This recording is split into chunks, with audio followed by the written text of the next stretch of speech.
ဘောလုံးရည်တက်ကလည်းစားတော့မယ်နော်အကိုကြီးပလာတာဘေးကအကြည်လေးအကြံလေးတွေရှိရင်ကျွေးပါလို့ဆိုပြီးတော့အစမခံခြင်းနဲ့ညီကိုတွေဒီဗီဒီယိုကြည့်တဲ့နဲ့အဲ့တော့ဒီဗီဒီယိုမှာအသင်းကြီးတသင်းနဲ့အသေးသေးနဲ့တွေ့တယ်ခြေစွမ်းကွာနေတဲ့ဂျာရီကနေခါကြရင်တေကြတယ်ရှုံသွားတယ်ဒါမှမဟုတ်နိုင်ထိုက်တဲ့ရလက်မျိုးနဲ့နိုင်တာမဟုတ်ပဲကတ်နိုင်တာမျိုးတွေဒါမျိုးတွေကမကြာခဏဆိုသလိုကြုံတယ်အဓိကအဖြစ်ပရီးမီးယားလိမှာပိုကြုံတယ်အများစုကြုံတယ်အဲ့ဘာကြောင့်ဖြစ်လဲကျွန်တော်တို့ဆက်တွေးတောရမယ့်အရာတွေအဓိကအဖြစ်တော့ဒီနေ့ခေါင်းစဉ်က match intensity and tempo ဆိုပြီးတော့ကျွန်တော်ခေါင်းစဉ်ပေးထားတယ်အဲ့တော့အဓိကဆွေးနွေးမယ့်အကြောင်းအရာဘာလဲဆိုတော့အသင်းကြီးအနိုင်ရှုံးမယ်မဟုတ်ပဲနဲ့ကွင်းထဲမှာကစားသမားတွေကဘာကြောင့်မလို့အချိန်တိုင်းမပြေးနေတာလဲတကယ်တော့45မိနစ်ကစားအဲ့45မိနစ်လုံးသူတို့တောက်လျှောက်ကြီးပြေးနေသူပွဲကတော်တော်ကြီးကိုကြွရွနေကြည့်ကောင်းမှာဒါပေမဲ့ရုတ်တရက်ကြီးသူတို့ကရက်သွားလိုက်ပြန်ပြေးလိုက်ဖြည်းဖြည်းချင်းဘောလုံးကိုထိန်းဆော့လိုက်ဘာလို့လုပ်နေကြလဲပေါ့နော်အဲ့တော့နည်းနည်းတော့စဉ်းစားစရာရှိတယ်ဘောလုံးပွဲပုံမှန်ကြည့်နေကြလူတွေအတွက်မထူးဆန်းဘူးဆိုရင်တော့မှတချို့တွေမတွေးမိတဲ့အချက်တွေလည်းရှိမယ်အဲ့တော့ဒီနေ့ပြောပြမယ်ဆိုတော့ပထမဆုံးအချက်ကဘောလုံးသမားတွေရဲ့တောက်လျှောက်45မိနစ်လုံးတော့မပြေးနိုင်ဘူးသိကြတယ်နော်တစ်ပိုင်းလုံးမပြေးနိုင်ဘူးသူတို့တွေအများဆုံးပြေးနိုင်ရင်2မိနစ်3မိနစ်လောက်ဖြစ်မယ်ပြီးသွားရင်တော့သူတစ်ချက်ပြန်နားရမယ်ပြီး2မိနစ်3မိနစ်လောက်ပြန်ပြေးမယ်အဲ့တော့ပြေးလိုက်နားလိုက်နားရဲဆိုရင်ချိန်မှာလည်းလုံးဝဝုန်းသူထိုင်ချလိုက်တာတော့မဟုတ်ဘူးဗျာလမ်းလေးရှောင်းနေဖြစ်မတက်လေးရက်နေဖြစ်အမောပြန်ဖြစ်ပြီးတော့မပြန်ပြေးအဲ့လိုမျိုးလေးကနေပြီးတော့မှတဆင့်တိုက်စစ်ကိုသွားနေရလားခန်းစစ်ကိုသွားနေရလားဒီလိုမျိုးချိန်ပြီးတော့ဆော်ကြတာပေါ့နော်ကို့အသင်းကအရန်ကြီးပြေးလွှားကစားနေပြီဆိုရင်ကျွန်တော်တို့ကတန်ဖိုးတွေပြန်ထိန်းရတယ်အဲ့ထဲမှာတော့ intensity run လောက်တာတော့တန်ဖိုးထိန်းတာတော့ဒီလိုစကားလုံးတွေကအရေးကြီးတဲ့စကားလုံးတွေဖြစ်လာတယ်အဲ့အရာတွေကိုတေချာကင်တွယ်နိုင်တဲ့နီးပြတွေက top level နီးပြတွေဖြစ်လာကြတယ်အဲ့တော့ပွဲတစ်ပွဲမှာ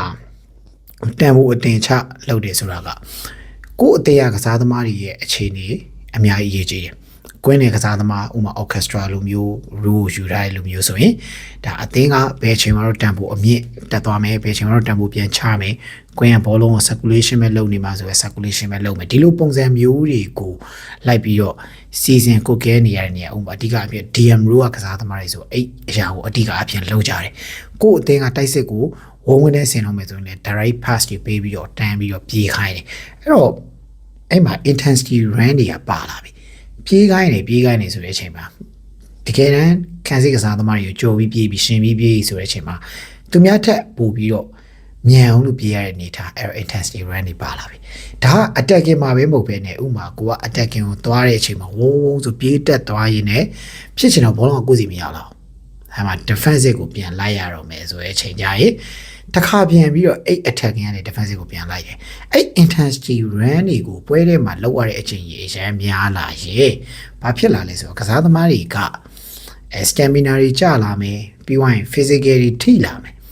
ဘယ်သူနဲ့မှသွားပြီးတော့ထိခိုက်တယ်မျိုးမဟုတ်ပဲနဲ့အသုံးများလို့ခန္ဓာကိုယ်အသုံးများလို့ physical overload ဖြစ်တယ်အဲ့အရာကနေပြီးတော့ဘာလို့ဖြစ်စေလဲဆိုတော့ injury ဟောင်းနေရှင်ပြန်ပေါ်စေတယ် injury တွေမရှိဘူးဆိုရင်တော့မှကစားတဲ့အားတွေကျသွားတယ်ပြောရမယ်ဆိုတော့ရုပ်ခန္ဓာပင်ပန်းနွမ်းနေမှုဖြစ်တယ်ပေါ့ဗျာဒါရှင်းရှင်းလေးပြောရရင်တော့အဲ့အခြေအနေတွေရှိနေတဲ့အတွက်ကြောင့်မလို့ပွဲတိုင်းကိုဥပမာဆိုတော့ခြေစမ်းကွာတဲ့အတင်တွေ့ပြီဗျာငါတို့ဒီဝဲကြိတ်ပြီဆိုပြီးတော့အသေးတိုင်းကံမလိုက်လို့မရဘူးမေးဆွေမရဘူးအဲ့တော့ဒီပွဲရဟုတ်ပြီငါတို့ကဘလူးကန်နိုင်မဲ့ပွဲအဲ့တော့ကိုကလည်းဖြစ်ရှင်တော့မလို့ဟုတ်လားအမှတ်ပေးပွဲဆိုပေမဲ့ကိုကတော့ပြက်နေတယ်ဗျာကိုပြက်နေကိုလည်းမလို့ကိုပေါင်းလည်းမလို့အဲ့တော့ငါဒီပွဲကို1C အများဆုံးမှ2C လောက်ပဲဒီတိုင်းအေးစစ်စစ်ဒီကောင်တွေကိုအေးစစ်ဆော့ပြပလိုက်မယ်အဲ့လိုအချိန်ကျရင်တစ်ဖက်သက်ကြီးနေပြီးဆော့ပြီးတော့ပြီးလေပြီးပွဲလေပြီးလေပြီးတော့ဂိုးတွေအများကြီးသွင်းတာမျိုးမဟုတ်ပဲဘာလို့ဂိုးသွင်းမှုစ조사ပြီးသူတစ်ဖက်ကလည်းအသေးအံလိုက်ဖြတ်မယ်အဲ့တော့ဘာဖြစ်လဲဆိုတော့ဟုတ်ပြီစနပြောသလိုအသာစီးရနေတော့ AC ဆော့လိုက်မယ်ဆိုတဲ့ကိစ္စအမှန်တမ်းပြောရင် Premier League မှာဖြစ်ခဲ့တယ်ဗျ Premier League ကဒီအသင်းတွေကနောက်ဆုံးတန်းဆင်းသွားပြီဗျာသူတို့ကတန်းဆင်းသွားပြီဒီပွဲကိုနိုင်ရှုပ်တည်ကြဘာမှဖြစ်တော့ဘူးဆိုရင်လည်းအသေးလဲကန်နေတော့ Okay အဲ့တော့တစ်ဖက်ကအသေးလဲကန်ပြီဆိုရင်ဒီဖလားလူဖို့အတွက်လုံနေရတဲ့အသင်းကြီးတွေကကြတော့အသေးလဲလိုက်မကန်လို့မရပြီမရတော့ဘာဖြစ်လဲဆိုတော့ intensity ကိုတော့လျှော့နေတယ်တက်နိုင်တော့ကိုလက်ထဲကိုဘုံလုံးရောက်လာပြီဆိုတဲ့အချိန်မှာတော့ ball circulation အများဆုံးပွဲကိုဥမာတကူလောက်ရရတယ်ဆိုရင် circulation ပဲဆက်သွားတော့မယ်ဆိုပြီးတော့ရွေးချယ်ဆိုပေမဲ့ဘောလုံးကတစ်ချိန်လုံးကြီးဗျာမိနစ်40လုံးကြီးကင်ထားလို့ရမရအောင်ဆုံးရှုံးမှုရရှိကိုရှိတယ် ရှိသွားပြီဆိုတာနဲ့ဟိုဘက်အသေးတန်ပြန်တိုက်တော့ထပ်ပြီးတော့ industry ပြန်တင်ပြီးဆော့တော့သူတို့ပြန်ကာရတော့ပြီးတဲ့နေ့ကသူ woof တို့ဆိုဗျာတန်းတာဆင်းသွားတာဒါရာသီပိတ်မှာတော်တော်ကြီးကိုအတင်းကြီးကိုဒုက္ခပေးနေတော့ဒုက္ခတော်တော်ပေးနေတော့အဲ့အတင်းကအဲ့တော့ပြောရမယ်ဆို Premier League ကတော်တော်လေးကိုကြက်တယ်ဗျတော်တော်လေးကိုကြက်ရိုက်တယ်အခုတန်းတက်လာတဲ့အတင်းတွေဆိုလဲတန်းတေချော်တွေကိုတုံးလာတာပေါ့နော်တခြား league ကဟိုအတင်းတွေနဲ့မတူဘူးသိလားအဲ့တော့ဟိုအနည်းဆုံးကျွန်တော်နိုင်ရှင်းမယ်ဆိုရင်ဒီ Arsenal နဲ့ Paris Saint-Germain တို့ရဲ့ Champions League Final ပွဲမှာဆိုရင်ဒီ PSG အသင်းကကစားသမားတွေရဲ့minute play ပေါ့နော်တရားဒီလုံးစာ minute play ဒီအရာဒီအရေးကြီးရပေါ့နော်ဒါပေမဲ့အရင်ဆုံးဒီအရာကိုပြောပြလိုက်မယ် minute play က2000ကျော်ပတ်ချလေတွေတွားနေပြီးတော့ Arsenal ဘက်ကကစားသမားတွေရဲ့4000ကျော်ပတ်ချလေတွားအကွာကြီးဗျာ2ဆလောက်ကွာတယ်တော့ကွာဘာတစ်ဖက်ကကျတော့သူက rotation ကောင်းကောင်းလုပ်ထားတယ်ဗျာဒါအတီတာညံ့တာ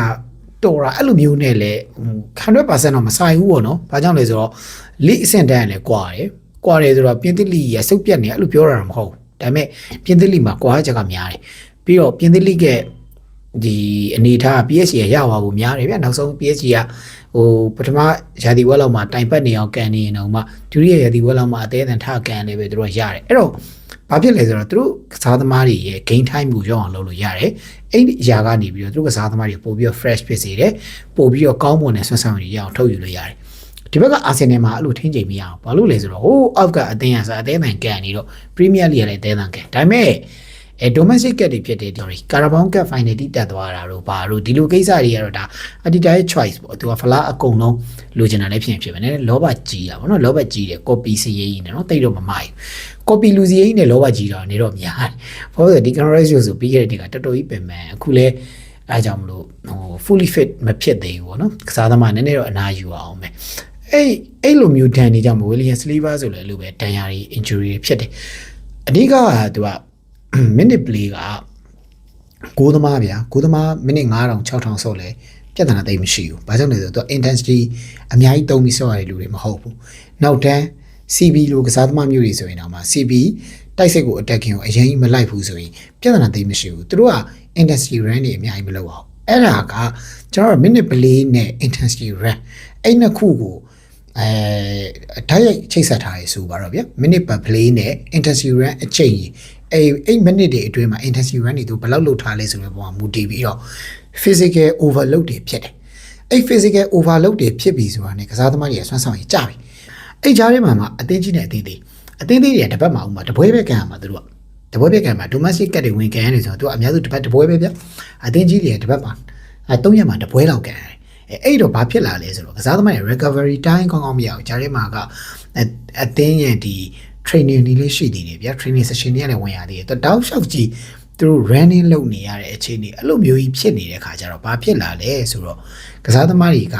ကစားအားနည်းနည်းလေးကြာဒီကြားတွေကဆွမ်းနာလို့ Arteta တို့လိုမျိုးအားနေဒီလူစည်းမဲ့ကောက်ထုတ်နေပြီးတော့လူကိုအနားမပေးတဲ့ခါကျတော့ပိုဆိုးအဲ့အချိန်တွေကြတော့တကယ်တမ်း minute play နေထားတယ် quality ကလည်းအရင်ကောင်းတဲ့ကစားသမားတွေနဲ့ minute play များတယ်ဒါပေမဲ့ quality ရောရှိပါတယ်ဆိုတဲ့ကစားသမားတွေသွားရှင်တဲ့အချိန်မှာကြတော့ကွာသွားပြီတစ်ဖက်က fresh ဖြစ်နေတဲ့ရင်ဆိုင်နေအဲ့လိုကွာတယ်အသင်းကြီးနဲ့အသင်းသေးမှာကြတော့ဟုတ်တယ်တစ်ဖက်ကတော့ quality နေတယ်ဒါပေမဲ့ဒီဘက်ကကစားသမားတွေကဘာဖြစ်နေဆိုပင်ပန်းနေတယ် recovery တိုင်းကောင်းကောင်းမရအဲ့ချိန်မှာဟိုဘက်ကအသေးတန်အတင်းကြီးတွေတင်ကန်တဲ့အခါမှာကြတော့ဒီဘက်ကလည်းအဲ့သူတို့တင်ကန်တဲ့နှုံကိုအရင်မလိုက်နိုင်တဲ့ခါကျတော့နည်းနည်းလေးကစားကွက်နေပဲလိုက်ထိန်းပြီးတော့ကာရင်းနဲ့အခက်မသိလို့ရှိရင်တည်ကြတာရှုံးတာတွေပြီးတော့နိုင်နေဆိုရင်တော့မှရှားလက်မပြတ်သားတာတွေအဲ့လိုတွေဖြစ်တယ်အဲ့လိုတွေဖြစ်လို့လေကျွန်တော်တို့ပလာတာအခြေလေးတွေမှာစားတယ်ပြဿနာဖြစ်တာပေါ့။ဘာကြောင့်လဲဆိုတော့ကိုယ်အသင်းပွဲပေါ့နော်ကိုကြိုက်တဲ့အသင်းတစ်ပွဲဆိုရင်ဒီခါကျရင်နောက်ကြီးလေးနည်းတော့ထည့်ပြီးကြည့်ရပေါ့ဗျာကြည့်တယ်โอเคဒီပွဲတော့နိုင်လောက်မှာပါကြည့်နေတဲ့ခါကျရင်ဟာမနိုင်တော့ဘူးလားခါကျအဲ့လိုမနိုင်တော့ဘူးလားနဲ့တေးတွေချရှုံးဒီလိုတွေလည်းဖြစ်တတ်တယ်ပေါ့နော်အဲ့တော့လောင်ကစားဝါသနာပါပါတယ်ဆိုတဲ့ညီကိုတွေကိုလည်းဒီဗီဒီယိုနေပြီးတော့awareness လေးပေးချင်တာကဒါဒီဟိုလုံပွဲတွေပါလည်းမရှိပါဘူးအကုန်လုံးကလူတွေကန်နေတာပါပြီးတော့ဟိုကျွန်တော် gain တွေကလို့မဟုတ်ဘူးပေါ့နော်ဒီကစားသမားတော့90ဟိုဘက်ကကစားသမား60လောက်ပဲရှိလို့နိုင်ရမယ်ဒီလိုမရှိပါဘူးခါကျရင် human ဖြစ်တဲ့အတွက်ကြောင့်မလို့ကျွန်တော်တို့ကလူသားတွေရဲ့ form ကတခါကျရင်အ ချိန်နဲ့မမှန်ပါဘူးညံ့တဲ့ကစားသမားလည်းခါကြအရန်ကောင်းသွားတဲ့အချိန်တွေရှိတယ်တချို့ပွဲတွေမှာအသင်းညံ့ကလည်းသူ့ဘာသူဖောင်မိပြီးတော့လှုပ်ကောင်းနေတဲ့အချိန်တွေဆိုအသင်းကြီးကလည်းတိုင်နေသွားပတ်နေတဲ့အချိန်တွေသွားရှိတယ်ဗျအဲ့ဒီအရာတွေကကျွန်တော်ထိန်းချုပ်လို့ရတဲ့အရာတွေမဟုတ်ဘူးဒါပေမဲ့ပွဲရဲ့ဖြစ်နိုင်ခြေဘာညာတွေကိုတေချာတွက်ချက်ပြီးတော့ဒါတစ်တီပါတွေပေးတယ်လို့လည်းရှိတယ်ဗောနော်ဒါတွေကဖန်ချင်းမှားချင်းဒီအရာတွေကိုကျွန်တော်ဝေမှန်သုံးသပ်မှာတော့မဟုတ်အဓိကတော့ဒါဒီအသင်းကန်တာကိုကျွန်တော်မှန်းပြီးလောင်းတာဒါလောင်းကစားသက်ပါတွက်ပြီးချက်ပြီးတော့အပိုင်ဆိုပြီးချလို့ရတဲ့ဟာမျိုးတော့လုံးဝမဟုတ်ဘူးဒါတော့မိတ်ဆွေတို့နားလဲစီခြင်းနဲ့နားလဲမယ်လို့မျှော်လင့်ပါတယ်မနေ့ကလည်းကျွန်တော်လုပ်ပွဲကိစ္စပြောခဲ့တယ်ဒီနေ့ intensity နဲ့ပတ်သက်ပြီးတော့ဒါအသင်းတွေရဲ့အနိုင်ရှုံးကိစ္စကိုပြောခဲ့တယ်အသင်းတွေနိုင်ရှုံးနိုင်မှာမိတ်ဆွေတွေခေါင်းတွေကိုလုပ်ပွဲဆိုတာကြီးအရင်ဆုံးမဝင်လာပါနဲ့ကစားသမားတွေရဲ့အခြေအနေဘယ်လိုဖြစ်နေလဲကြည့်ပါကစားသမားတွေရဲ့အခြေအနေဒီအသင်းရဲ့ပွဲကိုလိုက်ကြည့်နေလို့ကိုကသိနေတယ်ဆိုရင်တကယ်တော့မိတ်ဆွေတို့လောင်းစားတွေပဲလုပ်တယ်ဆိုရင်တော့နည်းနည်းပါးစဉ်းစားတွေးတောရတဲ့နေရာမှာနည်းနည်းသွားပြီးတော့ပိုကောင်းပါတယ်ဒီတိုင်းအသက်လူကြီးပွဲလဲတေချာမကြည့်တတ်တချို့ဆိုပွဲတော်လိုက်မကြည့်ပဲနဲ့လောင်းစားကိုအသေးအတန်ပတ်စံနေပုံအောပြီးတော့လုံးဝမလုံးသင့်ဘူးလို့မြင်ပါတယ် tip တွေဝယ်ဆော့တဲ့ဘာညာဆိုတာကလည်းအရင်တော်တဲ့ tip star တွေတောင်မှအမှားတွေလည်းအများကြီးပါပဲเนาะဒါတော့အားလုံးလည်းပဲသိပါလိမ့်မယ်အဲ့တော့အုံတော့အတိညာလေးနဲ့ချင်းချင်းစဉ်းစားပြီးတော့ဒီလောင်းကစားတွေကိုလုပ်ကြပါလို့ပြောရင်ဒီနေ့ဗီဒီယိုလေးဆုံးသက်ခွင့်ပြုပါနောက်ထပ်ဗီဒီယိုတွေပြန်လည်တွေ့ဆုံတာပေါ့